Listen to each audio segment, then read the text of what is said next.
like to start out by saying thank you so much for coming, especially those that have traveled from so far, like Aspinwall. I know it means a lot to our families to have you here today, and you have obviously made some sort of impact on either Laura, Eric, or my mom for them to have invited you. 9 months ago, I sat down and started thinking about what I wanted to say here tonight. Up until 2 weeks ago, all I had was, for those of you who don't know me, I'm Maria, the sister of the bride.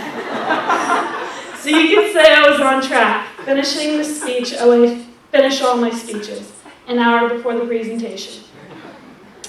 I was going to tell a few stories about Laura tonight until I listened to someone at work telling a story and realized this is what you guys must feel like whenever I tell a story. Lots of details without actually going anywhere. So I'll spare you the pain, and for the fact that, Laura, I always thought you were a fun, cool person until I sat down to write this speech and realized I had nothing to say about you.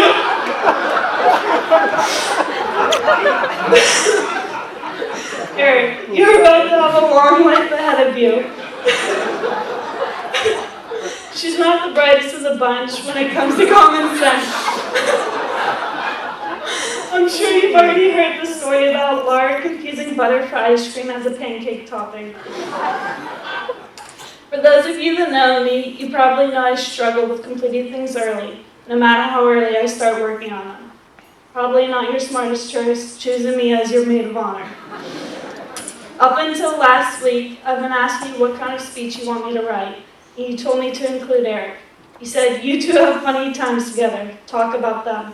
To which I responded, yeah, we make fun of you. People talk about having an inner child.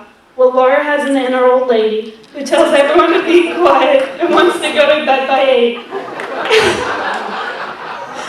Except when your body's on night shift and it's your day off, so you're playing music and dancing in the apartment till midnight. Eric, I hope you like to drive. Laura's the biggest Sunday driver there is. A couple of years ago, Laura would often picnic up from work. However, on the days I had to pick him up, he'd like to tell me stories about how slow Laura is at driving. My favorite one was when Nick said his boss left 20 minutes after them and still passed them on Route 80.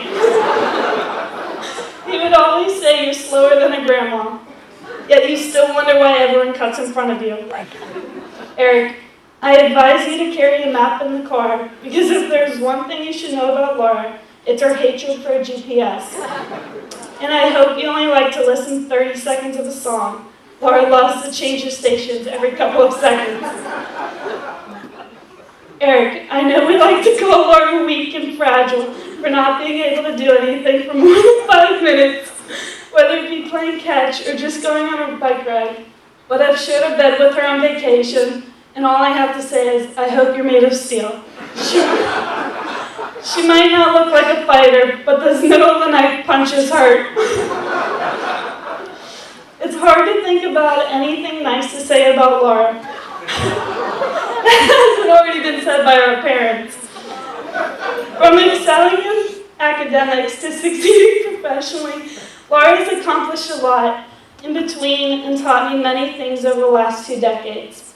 You taught me that no matter how hard you work, cleaning your room will be a never-ending process. That being 22 months apart, wearing the same size clothes, and having the same hobbies can be a blessing and a curse. You taught me that learning how to bake will automatically make you mom's favorite daughter. But most importantly, you taught me that true love can be found anywhere at any time, even at 2 a.m. over a simple conversation about a shirt. I've learned 2 key pieces to lasting marriage from my parents' and siblings' weddings. Marry someone from New York, or get married on the hottest day of the year. Congratulations, you did both. Eric, where to start? I think you were the one for our family when you decided not only to move to Pittsburgh, but Aspinwall. That was your next decision, aside from proposing to Laura. Otherwise, you know, my mom would still be looking for a place in town for you. Today you get to officially step in and fill the shoes as Laura's better half.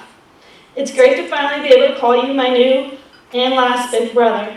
I'm already looking forward to voting for you to win the Favorite Brother Award. But let's be honest, I've considered you family from the very, very beginning, literally. I remember meeting you for the first time like it was yesterday. Early that morning, Laura came into my room and said, "My boyfriend is coming over today. Will you please come downstairs so it's not awkward with just Mom and Dad?" Mind you, this is the first time I've heard about the boyfriend, but I said sure. Thinking I still had time before Eric would be arriving, I walked downstairs with my wet hair wrapped up in a towel. As I turned the corner to the kitchen, I saw Patrick's dark hair wearing his red and blue plaid shirt sitting in Dad's seat. I proceeded to talk to myself out loud while making something in the microwave. It was then that I turned around and realized I probably just made a strange first impression. I know they say don't add quotes to your speech, but I kept coming across this one quote that has stuck with me. We love because it's the only true adventure. Laura, I'm glad you finally found your adventure. I can't wait to see what the future holds for the two of you, and hopefully your children will open a Chiesa kitchen every June 30th. To love, laughter, and happily ever after.